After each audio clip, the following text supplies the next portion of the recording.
What is going on, everybody? Voidlego here, back for a brand new episode, Higurashi When They Cry. Last time we were on, we just had, we were paranoid as Ketchy. We decided to leave a note behind our clock.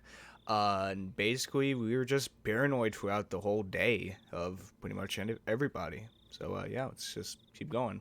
Also, we viewed a tip that did not really help me. Really did not. I still don't know how to make sense of it. So, what can you do? This was the first time I'd ever woke up with such clarity. It was 5:59, just moments before my alarm would go off. I was amazed at the precision of my internal clock. I had made preparations for the next day of school because before I went to bed, I changed quickly and descended to the deserted lower floor. It appeared that my mom was still asleep. Neither breakfast nor lunch was ready. Yesterday, I just unwritedly declared that I would be leaving early today, so it couldn't be helped. I slathered jam on some bread and topped it with instant cocoa. Just as I was finishing up breakfast, Mom rose groggily from her slumber. あら、ケイチ、今日は早いのね。学校の行事か何か？別に。 Answering bluntly, I picked up my bag and stood after stuffing 2 slices of bread down my throat. もう行くの？お弁当は？もうちょっと待ってくれないとできないわよ。If I waited for her to make my lunch, then it would end up being the same time as usual. If I did that, it would waste the chances of me wanting to run and me on in the way. Yes, from today onwards, I was going to go to school alone. 今日はいいよ。じゃあお昼はどうするの？抜け出して商店で菓子パンでも買うよ。そう。じゃあこれ、お昼代ね。ちゃんとレシート持ってくるのよ。I took the 1,000 yen bill from Mom and slipped it into my pocket. こんなに早いけど、レナちゃんたちもこんなに早いの？いや、俺だけ。レナちゃんには早く出るって伝えてあるの？ I have no reason to tell her every little detail now, do I? Finding it difficult answering the onslaught of questions, I made an annoyed face. レナが来たら、ケイチは先に行ったって伝えてよ。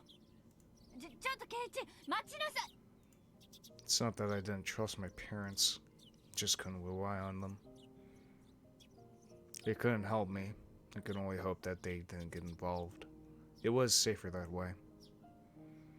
My mom's annoying voice was cut off by the slam of the door. For the first time since I moved here, I headed down the road to school alone.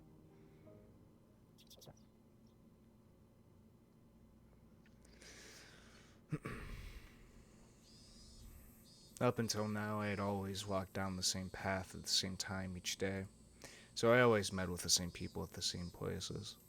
But today was different. I didn't meet the people I would normally, and nobody was at the places where I would have normally met them. Of course, when I wasn't in the spot where we usually met, and there wasn't anyone at the spot where we would have met up with me on. The length of the tree shadows, the morning air, and the brightness of the sun, it was a completely different type of morning from what I was used to. Without a doubt, it felt strange.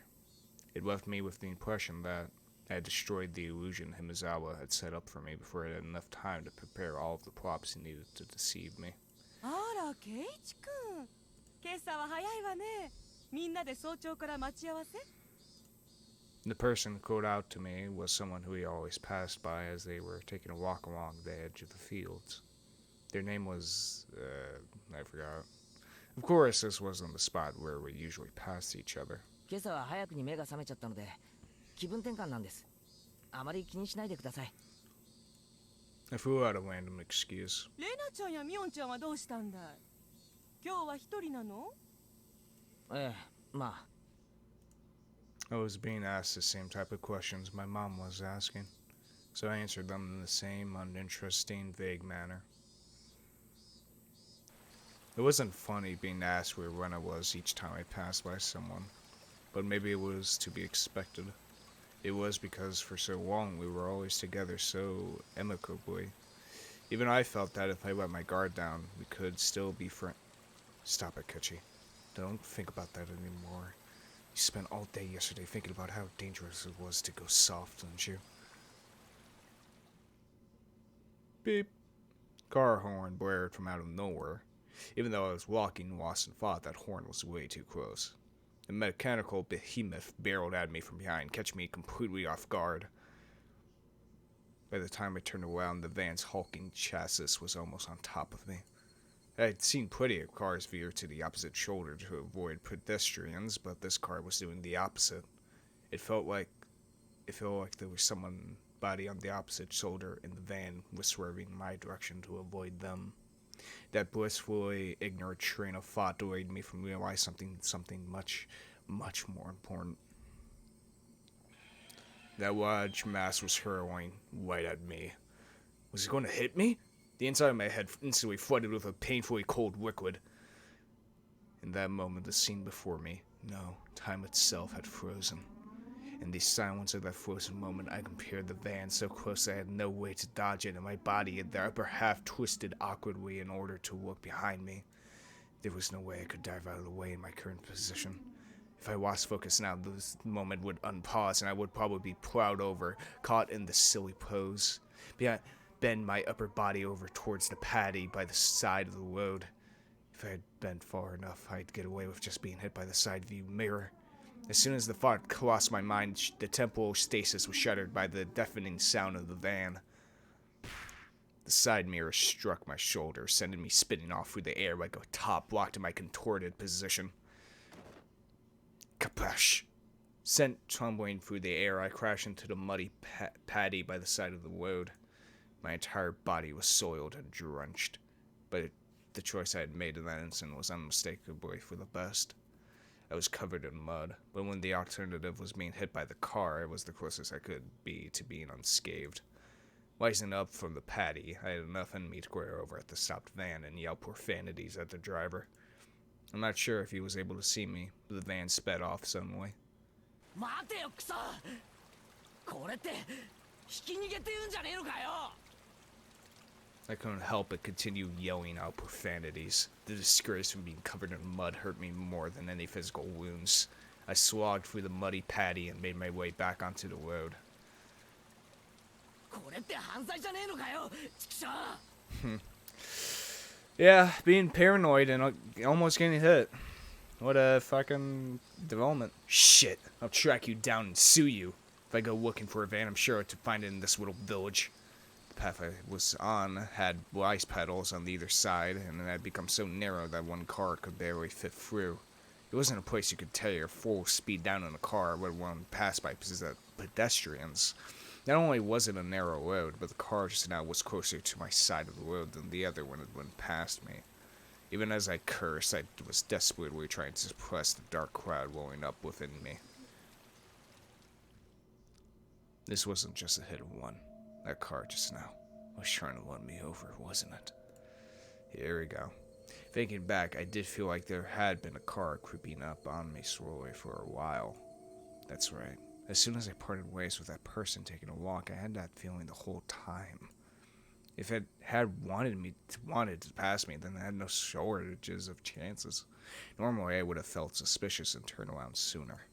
But I was lost in thought, and now was kicking myself for not realizing it was there sooner.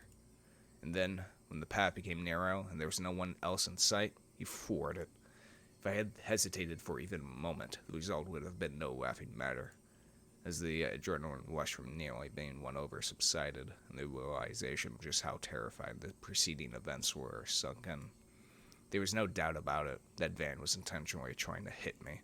A cold, vicious sweat swept from my scalp and slid down my back before dribbling off. I struggled to avoid falling into a panic. There was still the possibility that this was really just an accident. Calm down, Ketchy. But also don't be so naive, Ketchy. Being that wax will get you killed next time. You need to always be on your toes. Don't give them any openings. If my enemy was really out to kill me, the next time they would use a more reliable method. If that time came and I was acting like I was now, getting covered in mud was the price I had paid for my own naivete. Covered in mud, but without injury. Not even a sprain. I guess this is what you would call the silver lining. I began walking again, this time cautiously. I wouldn't even show a hint of carelessness. I had suspected only one of the others up until now. No, it was because I had suspected them that I believed there were no other enemies. Oishi-san had said so, didn't he? There was the possibility of a village conspiracy. Was I really mired so deeply in the situation that I had no choice but to try and carry on as usual? Wouldn't it be safest just to hold myself up in my house? But the moment I abandoned my regular routine, everyone around me would abandon theirs as well. That was just too horrifying of a thought.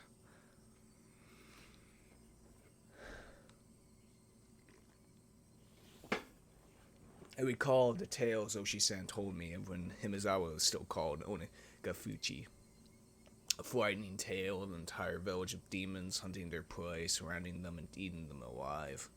One must not interfere with the demons. One must pretend not to see it. The enemy were numerous, the whole village. The villagers, with their unwavering faith in the curse, would do nothing to help me. The strong sudden flash of sunshine made me slightly dizzy. I had no idea what was going on anymore. When I suspected it was the work of man, I would catch a glimpse of Oishi-sama's curse. And when I suspected it was Oishi-sama's curse, someone would poke their head out. What was coincidence? What was intentional? Who was my enemy? Who was just bystander? No. What I really truly wanted to know was, how did I end up with a proverbial bullseye painted on my back? Eventually an answer in a form I could understand will appear. I don't care when that will happen, because until then, I cannot die. That alone fueled my resolve to fight and will keep me alive.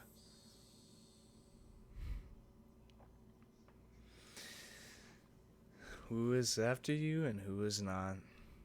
Classic paranoia.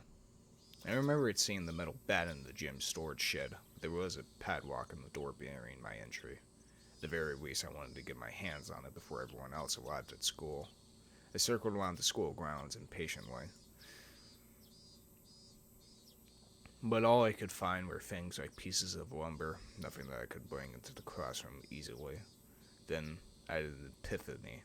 I should search inside the classroom. If it was something in the classroom to begin with, then there wouldn't be a problem. I could tell that everyone's indoor shoes were still in their lockers. Good thing I came early. Nobody else was here yet. I wondered, what could I find in the classroom? Didn't think I could find an especially effective weapon like a bat, but it could be helped at this point. Just get a bat and weapon and barbed wire like Negan, you know? Until the gym storage shed was open, I needed to find a substitute. A lingering hint of naivete whispered that there was no way I'd be attacked at school, but such soft ideas would no longer protect me. To think that they were slowly making their way into parts of my life that I had once thought impenetrable. In the worst case, my own house might not be safe anymore. That was an incredibly frightening thought. But I believe that not considering the worst case scenario would have been even more frightening. Anyways, I will survive. So long as I lived, then I will definitely be able to escape this labyrinth of nonsense. Definitely. My exploration of the classroom came to an impasse. That much was to be expected. There was no way there would be anything that could be a weapon in the classroom. In case of emergency, there was probably nothing I could do but swing my own chair around. My gaze landed on the lockers that had come to be used for personal storage. The locker that Mion used to store her pile of games was among them. There was one for each person in the class, all lined up. Of course, there was one for me as well. Oh yeah, there was supposed to be still a tracksuit in my locker. Seeing me covered in mud would be strange. I should go change later. But first, I needed a weapon. If one of my classmates came, it would be hard to rummage through all the lockers. I swiftly began opening the lockers one by one. They were mostly just filled with things like gym clothes, personal items, and umbrellas. An umbrella. If I couldn't find anything better than this, would have to be my weapon. I was about to give up on finding anything decent when I opened the locker that had held exactly what I wanted. It was without a doubt a metal bat. It was well worn and pretty beaten up, but there was no doubt it was usable. In that locker that reeked of mold, there also hung a baseball uniform. It was probably the locker of a student in the Pee Wee League or something like that. If that was the case, then he probably asked for it back. At that time, I could hear the voices of the children scuffling their way noisily in from the hallway. Amongst them, I could make out Rika-chan and Sadako. おはようございますです。あらあらあら、今朝はお早いですわね、ケイチさん。 I don't know.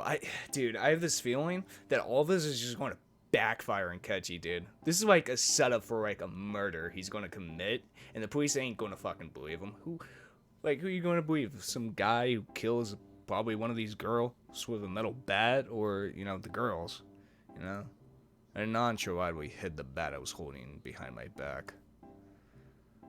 なんなんですのその身なりは。泥だらけでしたよ。ああ、まあちょっとあってな。すぐ着替えるから勘弁しろ。With that said, I began taking off my clothes. Sadako began to blush just as I expected her to. レディーの前でお着替えなんてしつけがなってませんことよ。着替えをじーっと見てるレディもしつけがなってないと思うぞ。男子は更衣室がないんだから諦めろ。Sadako feigned disgust. She went to the hall, still blushing. Conversely, Rika-chan continued to stare at me, preparing to change. リカちゃんもレディなら着替えを見てるのは良くないと思うぞ。僕はレディーじゃないですからいいのです。 Young girl. Whoa, whatever, Rika. She deliberately pouted and looked at me with upturned eyes. じゃあリカちゃんも今からレディだ。レディーなら仕方ありませんです。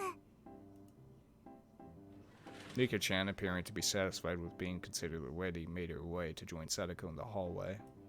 Just as I breathed a sigh of relief, Rika-chan stopped suddenly and turned back towards me.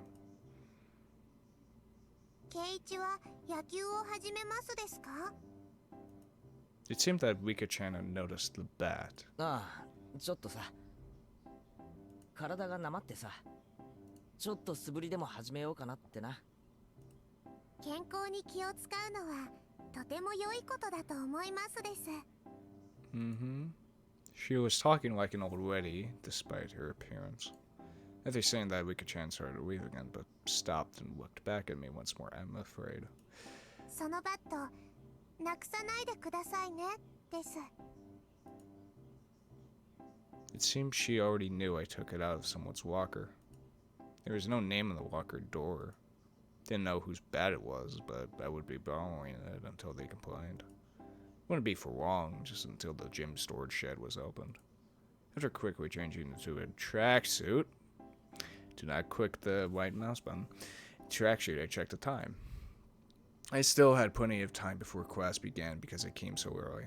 Well, it was left mouse button, whatever.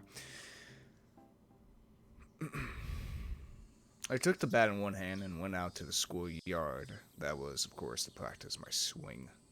I needed to make it known I would always have a bat on me so I could practice my swing. At some point, the sunlight had become even stronger. Guarding my classmates as they made their way to school, I took my position in the shadow of the school building. I wasn't the academic type, and I wasn't much of an athlete either.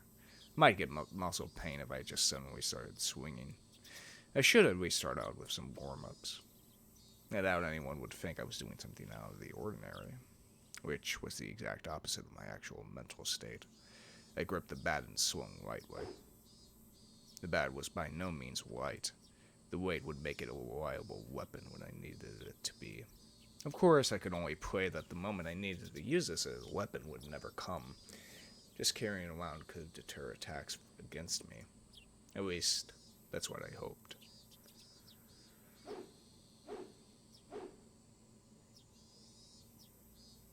あれ？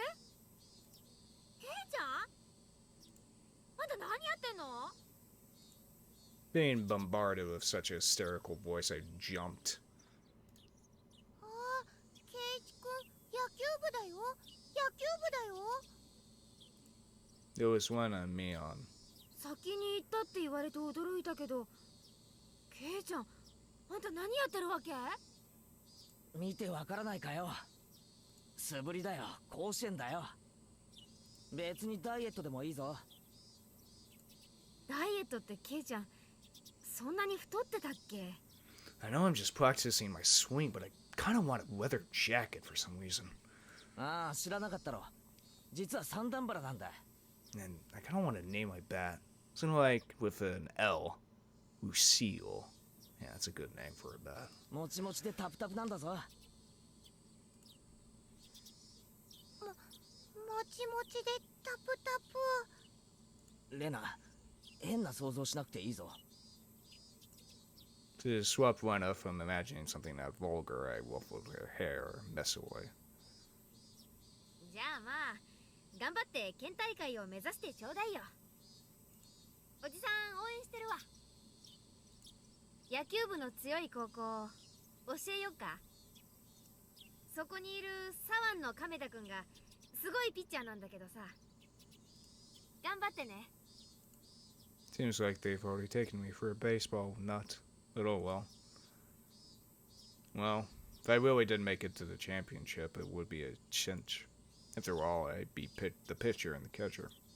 I pitched a ball, then one past that ball I just threw and changed over to being the catcher in a burst of super incredible explosive speed. I laughed dryly at that ludicrous image. Coming back to my senses, I smashed the bat against the ground. くそ、何笑ってんだよ、俺。 I pounded the ground over and over. With each impact, the knife I cannot say that word. Radiation traveling through the bat stung my hands. They smile at me like that. Don't allow anyone close to me. Don't trust anyone. No matter how many times I tell myself that, if they made me smile like that, I already knew quite well that there were demons dwelling in my smiling friends. But I just couldn't believe it. Did that kind of split personality really exist? Like, how Rena confessed to the doctor, were they simply being possessed by Oishi-sama? In other words, did a supernatural being like Oishi-sama really exist, and was it possessing everyone to try and kill me? Yeah, that would be wonderful. If only everyone were actually my friends all along and everything was all just Oishi-sama's fault. 前原圭一のバカ野郎。だから。 They yelled out, drawing out all the power from the pit of my stomach and raised the bat violently into the air. 甘えるんじゃねえ。 As I screamed out with all my might, I beat the metal back into the ground over and over.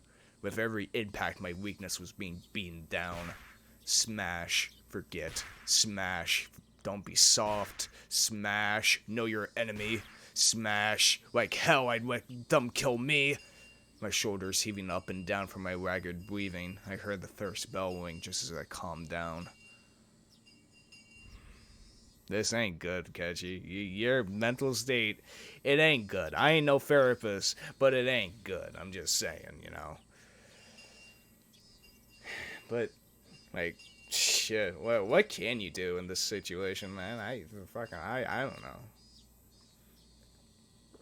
Who do you trust? The old detective guy or your friends? Or maybe it's a supernatural reason. Maybe it's a realistic one. Who fucking knows?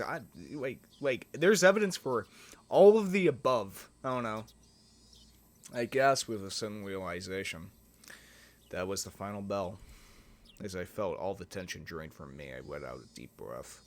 My mind was in a muddled state for much of the entire day. I didn't feel like I was awake, but didn't feel like I was asleep either. I couldn't say it felt especially comfortable, but I felt a kind of relief that the sanctuary of the school part of my daily life had yet to be violated. How long would I have to keep on living like this? I could only grit my teeth and bear with it as this living hell slowly gnawed away at me. 圭一くん、やろうやろう。部活の時間なんだよ。だよ。 The sound of Rena's voice brought me back to my senses. ほらほら、ケイちゃん、ぼーっとしない。机を寄せて寄せて。 Everyone was moving their desks together as usual. That's right. It was happy fun club time. But I had no intention of taking part. I haphazardly stuffed the contents of my desk into my bag as I prepared to go home. It was a weak-handed gesture to avoid having to actually say I'll be going home now. なんだよケイちゃん、今日も直帰なわけ？ Neon sounded quite disappointed. 気分が乗らないんだ。しばらくほっといてくんないかな。 The tone of the words that spilled from my mouth matched Neon's disapproving glare. It felt like the air in the room had dried out. Tadako looked like she was about to say something, but perhaps dissuaded by the mood, she swallowed her words and stayed silent. Nobody said a thing. I took that to mean that I could leave if I wanted, but the collective gaze of the four of them, with the tiny pins used to mount an insect in the display, held me in place. Rena was the one who cut through the heavy mood. ケイチ君、やっぱり女の子と一緒に遊ぶのなんか嫌だったかな？She said it in such a methodical tone that it sent a wave of pain racing through my heart. If this pain was going to kill me, I wanted it to be the soft part of me that could still feel pain. It tore at my chest, violently tearing out the pins that held me in place. そういうわけじゃねえよ。 I'd only be hurting myself by saying anything more, so I swallowed my words. Cutting things off there, I turned away and exited the classroom. They didn't speak a word to me as I left.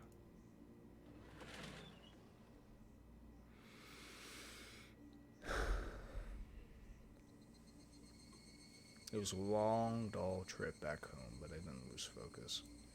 I firmly squeezed the grip of the bat, which was already soggy from sweat. Realizing that, I wiped it down with my sleeve. Something were to happen, I wouldn't want it to be swept away. Since this morning, I'd become especially sensitive to the presence of cars. Even while walking, my ears prickled up and sought out threatening sounds and presences that could be closing in, and that was why I could hear it. Without a doubt, they were footsteps. Those footsteps had marched up perfectly to mine for a while now. From what I could sense, it was just one person. But I had no intention of being careless. Did they intend to follow me like that car this morning until we were in a good location to assault me? Then it wasn't a good idea to keep walking like this. I stopped walking and looked back. The wooden path, crowded with trees, responded with silence as if there was nobody there to begin with. But I wouldn't be fooled. I was certain footsteps were following me. And just as I stopped, the footsteps stopped as well. Meaning, the person following me wanted to keep their distance. That was, without question, proof that I was their target. I held my breath, waiting for that presence to panic and start moving again. The trees rustled with the sound of the wind. The Higurashi also joined in the dissonant chorus, trying to throw my focus into disarray. Had 5 minutes passed, where had I been like this for a whole 30 minutes? It was so hard to breathe that I might have suffocated. It seemed I would be the first one to panic. Without a doubt, he was working in the shade of that tree with bated breath. Then, I'd make the first move. I'd fix my grip on the bat. I'd raise it up to my shoulder to be ready to swing it at any time. Maybe there's nothing there. おい、いるんだろそこに。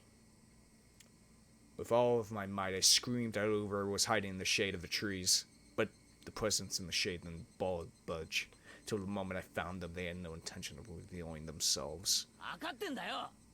そこにいるのはよ。 I screamed out angry at them again, but even still, they didn't move at all. Then I'll go over there myself. With all due vigilance, I approached step by step. Stepping into the tree's shadow, I saw a human figure there. That figure was curled up like a small animal. Rena. When she realized I had found her, her expression softened. She seemed apologetic, but wasn't going to speak a word. なんか俺に言おうかよ。 I wouldn't accept that silence and screamed the question at her. 別にWhen I was in a panic with tears welling up in her eyes, but it was obvious that she had been following me. 部活はどうしたんだよ。ケイチ君がお休みしたからレナもお休み。関係ないだろ。俺なんか気にしないで遊んでろよ。だって圭一君のこと心配で。 Thinking about how I'd been acting up until now, it wasn't hard to imagine that my behavior could have been perceived as strange. So Rena was concerned. At a quick glance, that's how it would seem. But I wasn't going to let my guard down that easily. Even if that was really the case, she still wouldn't have to do something like try to tail me. She should have called out to me when I was leaving and gone out and ride with me. But Rena didn't do that. She kept her distance from me and matched my walking speed. On top of that, she matched the sound of her footsteps and deviously tried to hide her presence from me. Then, after she realized I noticed she was there, she held her breath as she tried hiding from me. She wore a timid expression that would force one to take pity on her, but without a doubt she was tailing me. もうついてくんなよ。She still glaring at when I continued walking onwards. After I walked for a bit, she ignored my command and began walking again, so I yelled at her once more. ついてくるなって言ってるだろ。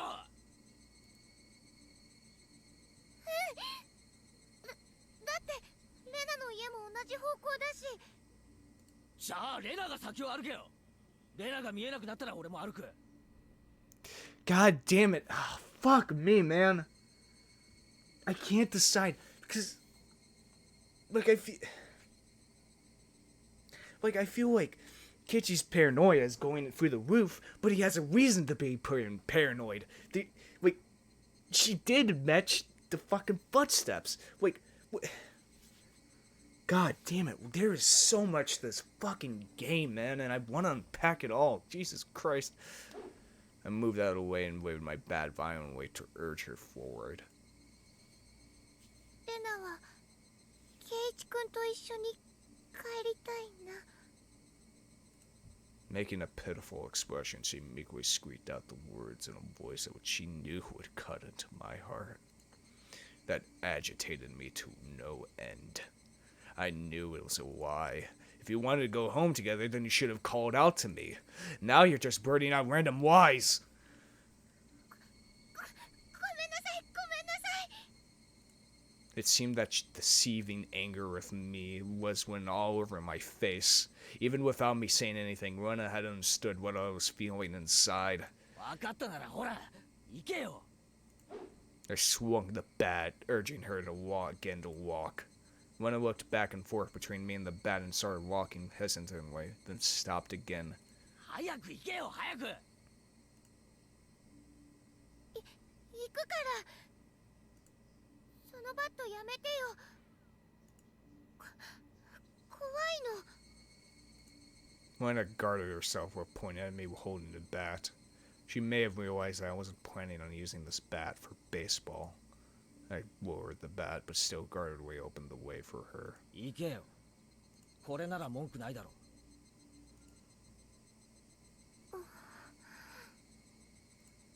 There was nothing else she could protest.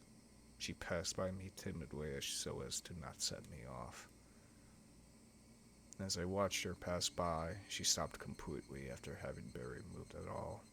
おい、立ち止まるなよ。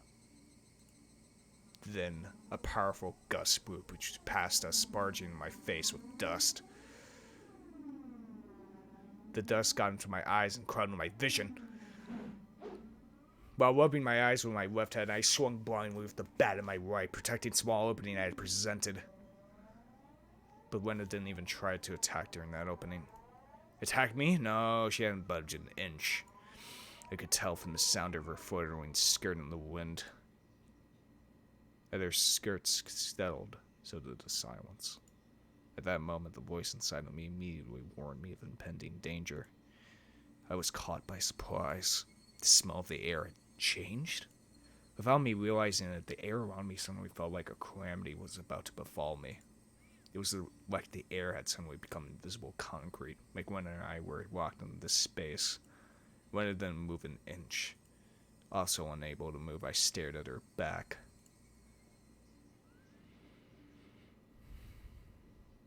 Rena was the first to break the silence. Instantly, she altered her stance. Oh, here we fucking go. I felt that I had just witnessed her shift from Rena, to that other person who looked like Rena.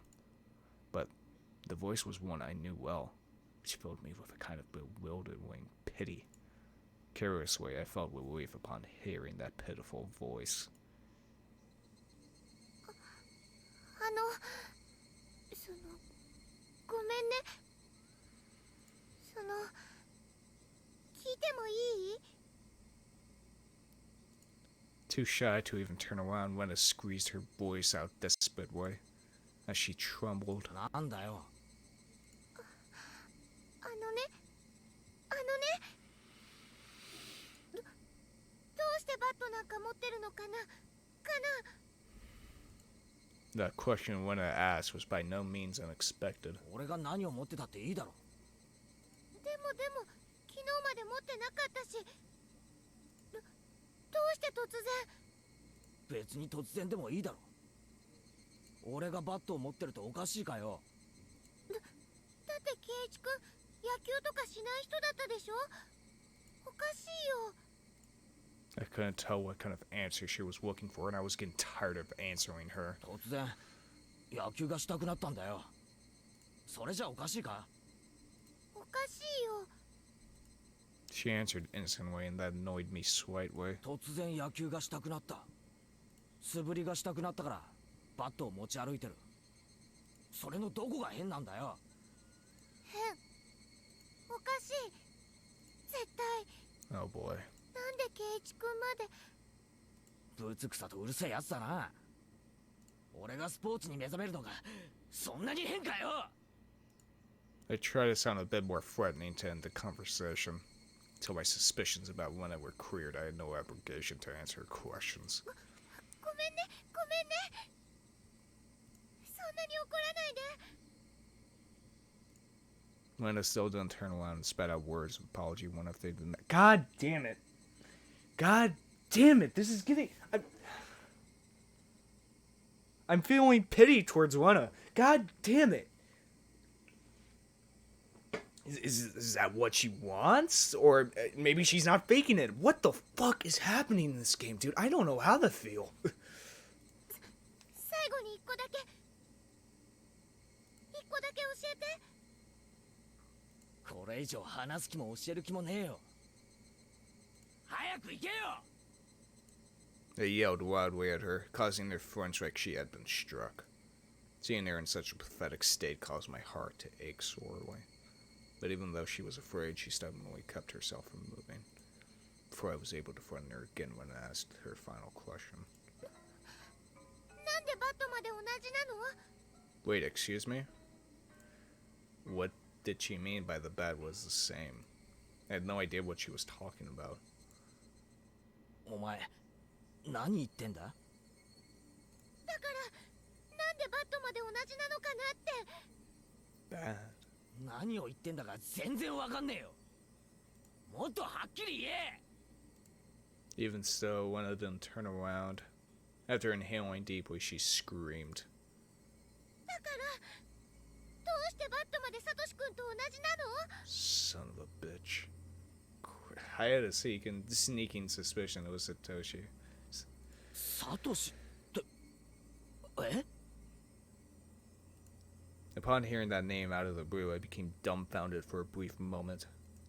By Satoshi, did she mean the student transferred out last year? No, that couldn't be. When I tried to cover it up by saying he transferred, but Oishi-san told me quite clearly that it was missing. He was a student who sat in my seat up until last year. He was believed to have been demoned away by Oishi-sama's curse. I didn't know the details about his disappearance. The aunt he lived with was killed the night of the one at Higurashi by a drug addict. Not long after that, he suddenly vanished and was now missing. Then Satoshi and I were what? My gaze fell to the bat in my hands. Wait.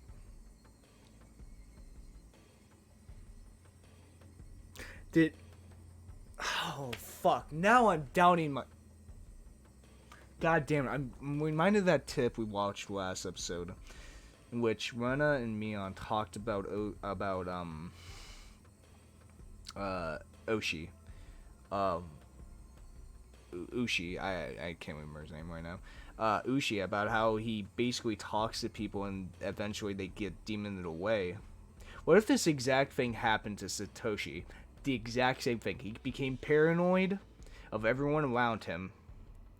He got a metal bat, and Kechi's doing the exact same thing as Satoshi. What the fuck is happening? What if that? Oh my god! Who the fuck do I? What the fuck is happening? My gaze fell to the bat on my hands. Could it be Satoshi Hojo? It was a bit difficult to see, but that was written on the white tape at the end of the bat. I see. So this was Satoshi's bat. Or maybe I'm just making a fucking mountain out of an anthill, and this was just his bat. これサトシのバットだったんだな。誰も使ってなかったんでちょっと借りたんだよ。いいだろそれくらい。そんなことじゃないの。 The way Rena said that made it seem like this bat was something that should never be touched. Like it was some sort of offering at a shrine or a memento of this deceased. They could only stand there, perplexed and unable to respond. Rena continued speaking without waiting for a reply. サトシ君の時とどうしてそんなにまで同じなの？ Oh, I was fucking afraid of that. God damn it, I was afraid of that. Rena was talking about more than just a bat belonging to Satoshi. サトシ君もそうだった。野球チームには入ってたけど、本当は野球なんか好きじゃない人だったのに。それが俺とどう関係が？サトシ君もある日突然バットを持ち歩き始めたの。チームに入ってただけでスポーツなんかしない人だったのに。 What about it? I closed my mouth before I could say that out loud. Listen carefully, Kechi. Rena's trying to tell us something important. サトシ君もね、ある日突然一人で登校するようになったの。ケイチ君みたいに。そしてね、ある日突然素振りの練習を始めたの。 Wait, God damn it! If Rena's in on it, if she's with the entire village, if the village is conspiring to kill Kechi, then why the fuck is Rena telling Kechi this? Why the fuck would she do that? She has no point to do that if they're just going to kill him. Does she remember those moments where she changes into another person? Does Mion remember? What the fuck? Oh my god, dude. ケイチ君みたいに。そしてね、ある日突然バットを持ち歩くようになったの。ケイチ君みたいに。そしてね、ある日突然。 Then one day, suddenly, what? When had swallowed her words. When a sudden silence brought a hush back to the surrounding area. It was then that I could finally digest the content of the entire conversation. She was saying that my chain of actions was exactly the same as Satoshi's. What was the meaning of this? Up until now, I had forgotten all about Satoshi, and never paid much thought to him in the first place. Not only that, I didn't even know anything of what he'd done. My actions today should have been my own creation after all the planning I had done. But they had been the exact same as Satoshi's? And Satoshi, no, and more importantly, if both Satoshi and I acted the same, then there was a really good possibility that what happened after would be the same. レナ、ある日突然、サトシはどうしたんだよ。Rena knew. She knew what became of Satoshi. No, forget about what happened to a guy in the past. Rena knew what was going to happen to me. 答えろよ、レナ。サトシはどうしたんだよ。 With that, I grabbed Rena's shoulder violently and forcibly turned her around to face me. As I faced her, I felt a jolt travel through my entire body. Oh, fuck me. Oh, fuck. ケイチ君。 It was that person that I didn't know. At least, it definitely wasn't the Rena Rigu I'd been talking to up until now.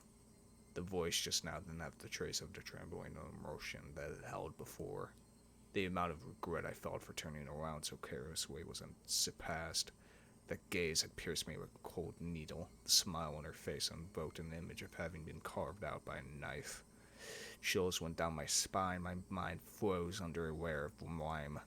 Both of Rena's eyes pierced through mine, leaving me unable to look away. As if to remind me of the fear from that time before, Rena brought her face close to mine, so close that I could feel her breath. Her face had filled my entire field of vision. Then her sharply shaped lips grew even sharper, with the curve of a crescent moon. She grinned. 言ったよね、圭一君。 After a short pause, Rena repeated the same words again. サトシ君はね、転校しちゃったの。 Transferred, meaning what? What Rena meant must have been some new definition of transfer that I was previously not aware of. My throat and lips dried up. I couldn't even acknowledge what I had just heard. All I could do was swallow down my own saliva. It would seem that Rena saw that as a nod. She pulled her gaze back and spryly stepped back 2-3 paces. As she did, my legs gave out and I fell to my knees pathetically. Rena and me on my knees underneath her emotionless smile. That had to be a very odd sight indeed. Seeing me in that pathetic state, she neither scoffed at me nor held out her hand. But I could neither stand nor escape with her gaze shooting through my eyes. It was undoubtedly a metal bat in my hand, but right now it was useless to me. It was like a fly caught in her web. Heavy sweat bleeded all over my body. I could feel it dripping from my skin. しないよね、圭一君は。 Rena finally released me from that cage of time after what felt like an eternity. But her question was missing something important and was incredibly vague.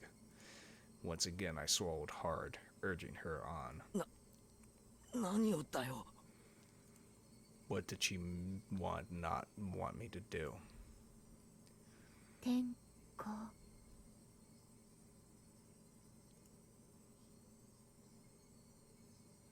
What the fuck does transfer mean? Murdered? Missing? What?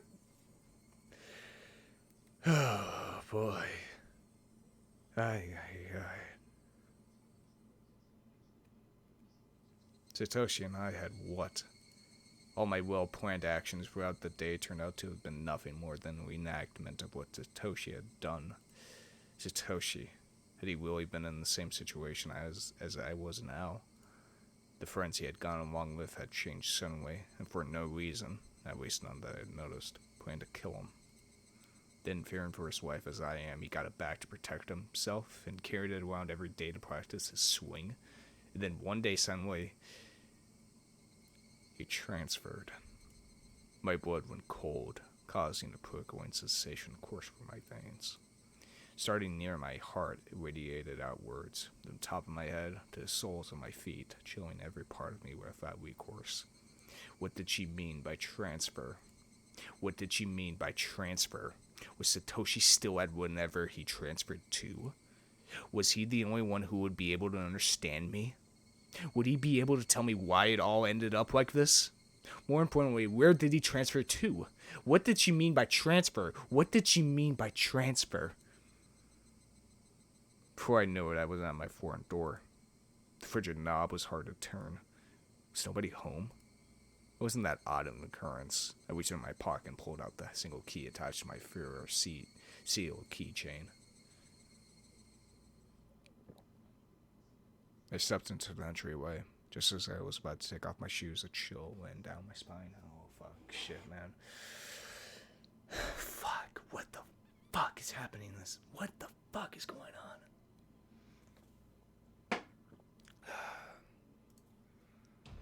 Someone had entered right behind me. Like a classmate messing around, standing right up against my back. You're kidding, right? It had to be my imagination. Logically speaking, it was impossible for someone to be able to hide their presence within my personal space all the way through the door. But there was undoubtedly someone behind me. Hey now. Hey now, Ketchy. How do you know they're there even though they're behind you? 'Cause I could hear the sound of flowing hair.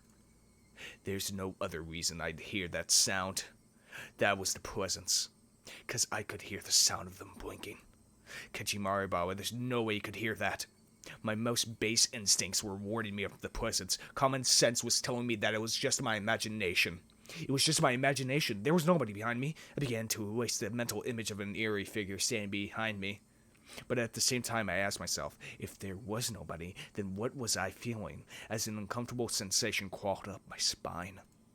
Actually, wouldn't it be better if there was somebody there? If there was nobody there when you turned around, would you be able to accept that? I'd be able to answer all those questions just by looking behind me. But I didn't have enough courage to even do that simple task. Oh, right, I could try speaking to them. The person behind me might answer me. It was a random thought. I didn't care how I went about it, just so long as I didn't have to turn around. If I had calmed down and thought about it, I would have known that that wouldn't have solved anything. どなたですか? I spoke in such a hoarse, broken voice that I couldn't believe it was my own. I could almost feel them contemplating their response. I felt it. There's no way I should be able to do that. Calm down, Ketchy. It's all in your head. That time I was certain I heard it. As if hesitantly trying to answer my inquiry, I was certain I could hear the sound of somebody inhaling. I heard it. I heard it. I heard it clearly. It was a girl. A young girl. I didn't know who, but a tiny speck of courage in me, however reckless it was, inspired a pliable yet fitting solution to this current predicament. A scream. All the force of my body released from my lungs and through my throat, ceasing all thought processes in my head. Suppressing all my thoughts and emotions, I began to collapse like the house of cards, somehow managing to twist my body and look back as I did so. It was definitely there. Right there. Somebody was there. Until the moment I turned around, until I brought the area behind me into my field of vision, they were definitely there. Falling face up, my eyes traced the remnants of the person suspended in the empty space. It couldn't be. They were invisible. They looked like they weren't there, but were they actually still standing there? As I screamed, all the emotions I was holding back burst free in a violent wave. However, I was decidedly calm as my emotional dam collapsed. The turbulent wave of pent-up emotions was skillfully diverted into a torrent of aggression. That emotion was definitely required to extricate myself from the bizarre situation happening right in front of me. In my state of heightened lucidity, I entrusted my body to the fury. The metal bat head firmed in my right hand as if drawn there by a magnet. A mild, level sweep would be the hardest attack to dodge. I remembered reading something like that from a book about swordsmanship or something. I brandished my will to fight. The afterimage of that amalgamation of metal flashed as I swung it from left to right, beating against the entryway. The bat slammed into the right wall, the tip rebounding violently. Very calmly, I transferred the force of the rebound into a sweep to the left. The door of the shoe cupboard was split into pieces. Those two swings riffled through empty space, but they seemed to have a great psychological impact on the enemy. I could feel the panic emanating from that space. The attack wasn't the only thing required. I extracted the bat from the cupboard and was embedded in it and screamed as I spun my entire body around in a large arc. My scream shook the air, imbuing my ferocious swing with even more destructive power. Crack! Without mercy or restraint, my violent strike with some fatal force behind it shot the top of the cupboard. None of my attacks struck the enemy, but my ferocity had certainly seemed to impact them. Breathing heavily, my entire body soaked in sweat, the invisible enemy there, but not there, dispersed. When I was certain that the enemy had retreated, I walked the front door and latched the chain. No way. Had it only feigned retreat and was now inside my house? Once again I channeled my aggression and judged the house for the presence, but it was gone. I had succeeded in fending it off. At that moment, the tension drained from my body and I let out a deep sigh of relief. All of the emotions I'd been holding back chaotically merged together and began to float out. Hodgepodge of fear, accomplishment, and disbelief all mixed together and began to flow through my body. Unable to deal with each individual feeling, I beat them all back with the strongest exhaustion. Even in this moment, I remained composed. After checking that all the doors throughout the house were locked, I went up to my room on the second floor and closed the curtains. I straightened my back and tilted my head back a little. After clearing my mind of all my idle thoughts, I managed to calm down even more. What was that at the front door? There was definitely something there. Thinking about it, maybe it was just an apparition I dreamt up in my confused state, but I really didn't think that was the case. Calm down, Kichima Ibawa. Compose yourself. But no matter how calmly I thought about it, what just happened wasn't a figment of my imagination. It was obviously a supernatural phenomenon, and without a doubt, something was behind me. It wasn't some sort of illusion I saw amidst my confusion and disorientation. Proof? I had just one piece. When I asked who is it, they inhaled as if they were about to answer. That sound had clearly reached my ears. The situation I was in right now was still unclear. Either I'd been possessed by the supernatural phenomenon known as Oishi-sama's curse, or this was a ruse by the villagers who believed in it and were imitating it. Either way, their motives were unclear. The roundabout way it had been done was still also a mystery. If it was perpetrated by humans, that would mean admitting that it was Rena and the rest of them doing it, but it would be solvable. Oishi-san and the rest of the police would surely arrest my enemy. But if it was a manifestation of Oishi-sama's curse, I wondered what would happen. Oishi-san very clearly declared that curses didn't exist. At that time, those words were pretty dependable, but as things were now, with the rising possibility that my perpetrators were not human, he suddenly seemed quite unreliable. If I told Oishi-san this was the work of Oishi-sama's curse, what would happen?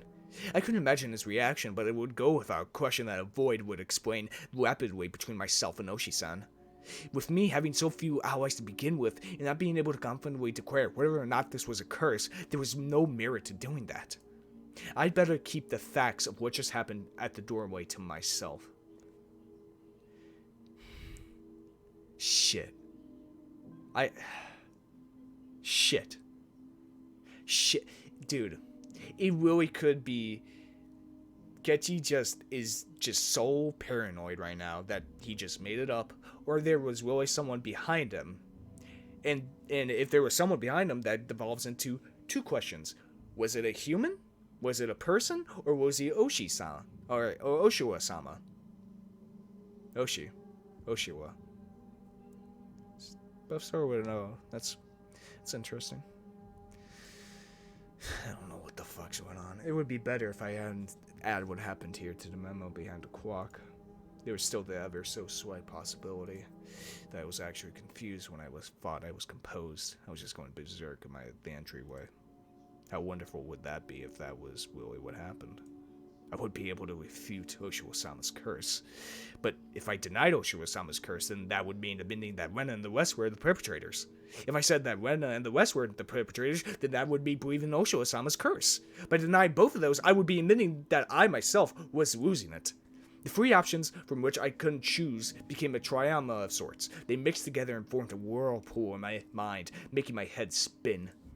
Once again, I strained myself and leaned my head against back so I'd cool myself down. Calm down, Kechi.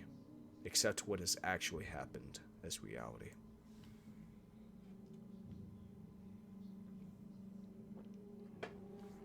Stop thinking of anything more than that. But I couldn't help but think of it. How wonderful it would be if it turned out I was delirious and everything up until now was just a figment of my imagination. Oishi-sama's curse wouldn't exist, and I would still be bestest buddies with Rena in the West. It would have to be crazy. That was the first time in my life I ever wished for such a thing.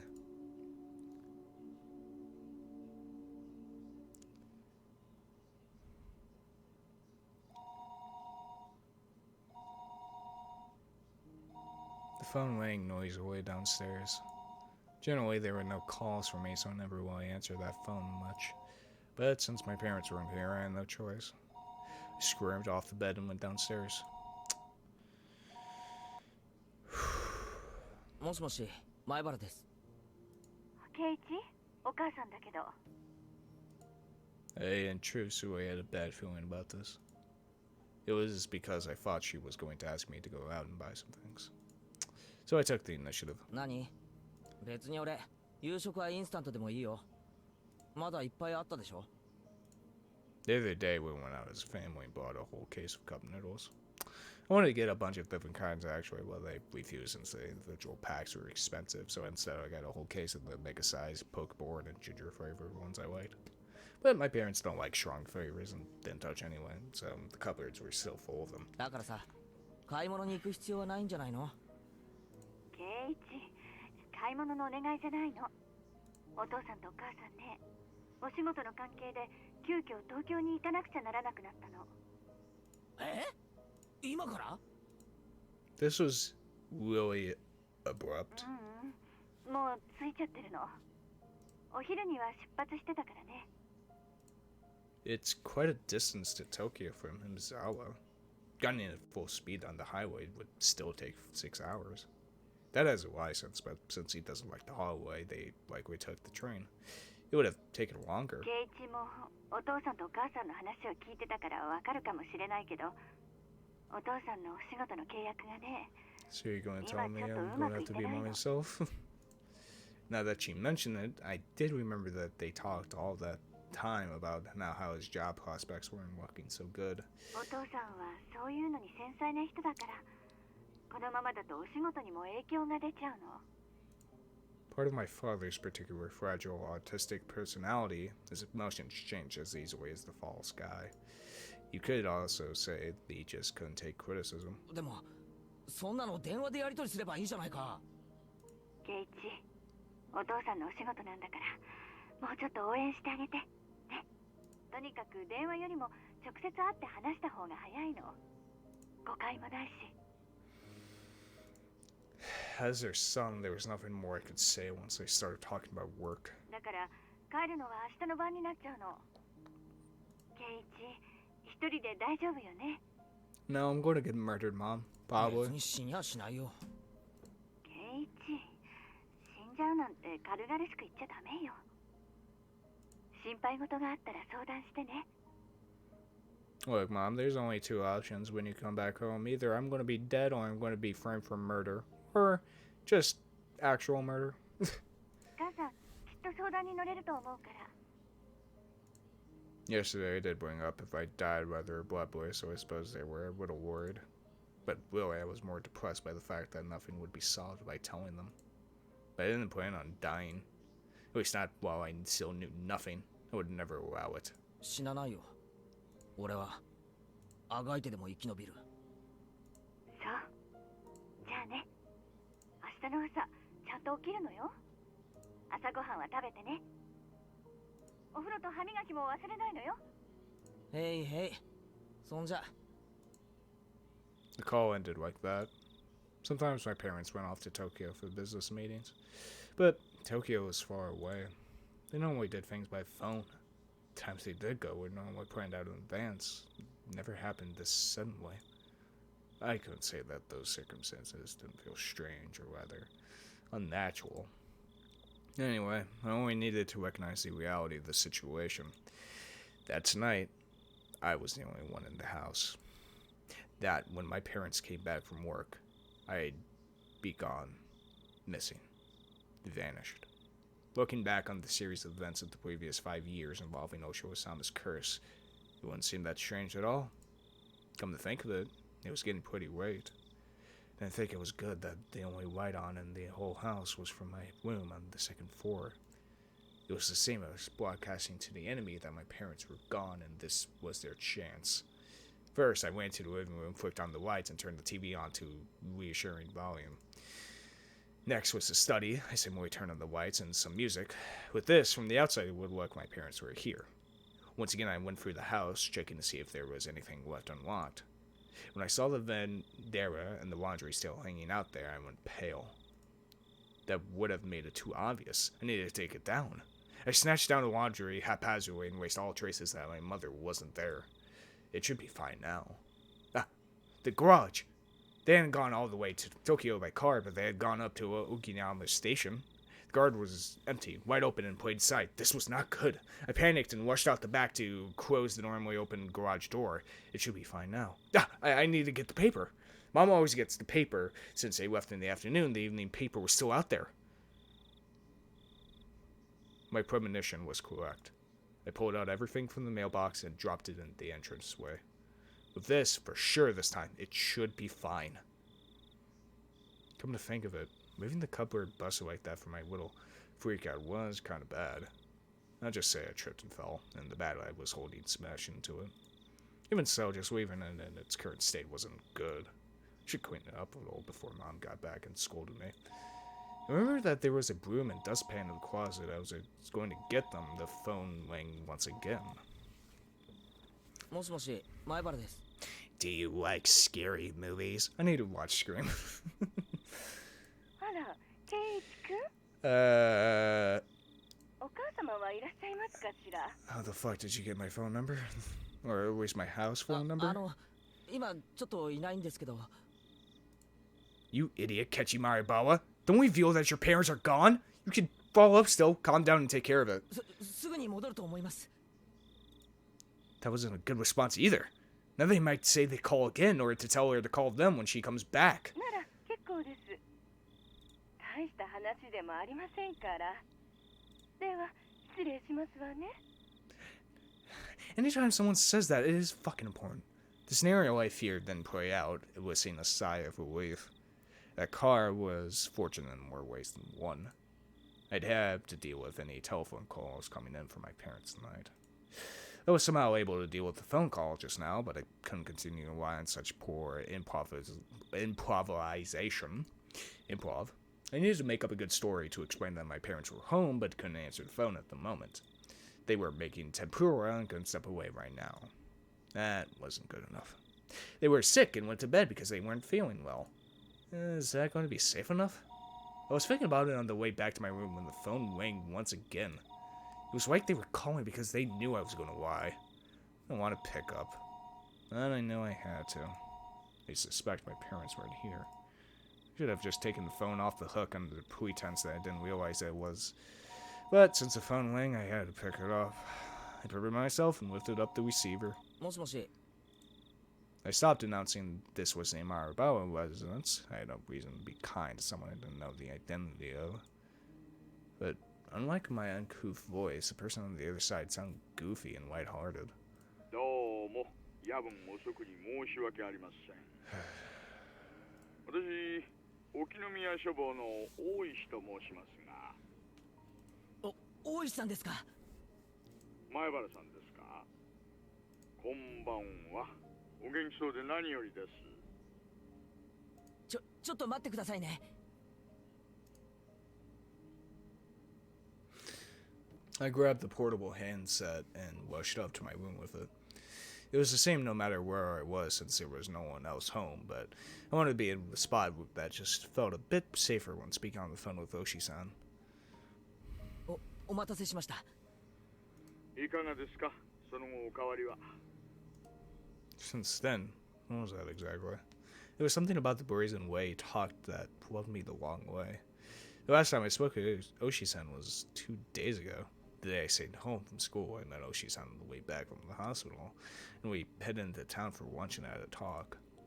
Then after that, when Mion came to check up on me. Whenever I spoke with Oishi-san, they always knew about it. It was like that since the first time I met him. Today's phone call may well be found out by them as well. もしもし、聞こえてますか、前原さん。すみません。なんて言いました？その後、何か変わったことはありませんかとお尋ねしたんです。I'm definitely gonna get murdered. お返事がないんで焦りましたよ。特には。 The words stopped in my throat. There was a ton of stuff that happened. All of it baffling, which I talk about. Didn't understand any of it, but I should try asking. If I didn't ask now, I may never have another chance. This night, when my parents were at home, I had no guarantees I wouldn't make it through the night safely after all. 大石さん、やっぱり俺、命を狙われているみたいです。本当ですか？偶然の可能性もあるんですが、先日俺が病気で休んだ日、夕方にあの二人がお見舞いに来たんです。あの二人？レナとミオンです。そしてそこで大石さんと一緒に昼飯を食ったことを正されました。それで？お見舞いってことでおはぎを置いていったんですが、その中に針が入ってたんです。偶然飲み込まずに済みましたが、これってやっぱり脅迫でしょうか？その針は？よく見かけるような普通の裁縫針のようでした。糸を通す穴が開いていて。違いますよ、前原さん。針です。 Still got it? 証拠になります。 Yeah, it is evidence. 脅迫だと立証できるかもしれません。その針はありますか？ That's right, that's it! I dropped the receiver and rushed downstairs. When I tossed the mochi, I had overlooked it out of terror, but the needle was a valuable piece of evidence. Let's see, I threw the mochi and needle at the wall together. If it was there, then it would be on the living room wall. My parents probably cleaned it. And my prudent mother had cleaned that living room wall, and there was not a trace of mochi left on it. Could it be that it dropped in the gap between the wall and the carpet? Frantically searched by running my palm along the carpet, but nothing turned up.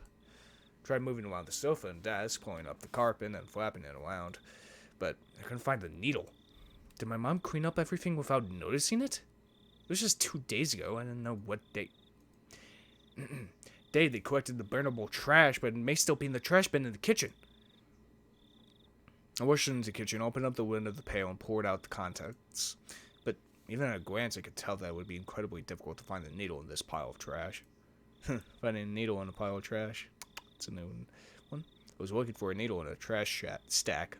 Better. I know, I'll try running my hand through it. It was a bit gross, but I was looking for a needle. If I felt a small prick, I'll be able to find it. It was a pretty tactless method, but it was the quickest. Out of my breath and started striking the pile of trash with my hand. Phil flew about. There's nothing more disgusting than this, but it was not the time to be concerned about such details. Continued on for a while, but nothing turned up. I wanted to search more thoroughly, but I was still on the phone. Shouldn't keep Oishi-san waiting for too long. Later, when Mom got back, I'd have to ask her if there was a needle. I hastily began scribbling on the notepad I fixed to the refrigerator with a magnet. Was there a needle? I scrawled the words with a lead pen. I then dashed back up the stairs where I'd been keeping Oishi-san waiting for far too long. もしもし、どうでしたか？見つかりません。あの時はつい気が動転していて。そうですか。見つかればでいいんです。保管しておいてくださいね。 That's right, the needle wasn't the only incident. I had to tell him about this morning with the hidden one. あと大石さん、それだけじゃないんです。So I doubt you got the license plate. 実は今朝。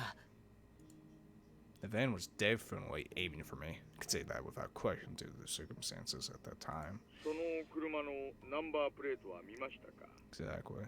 こちらでも探してみます。 Damn. That time I just flipped out yelling at him, and I didn't look at the plate.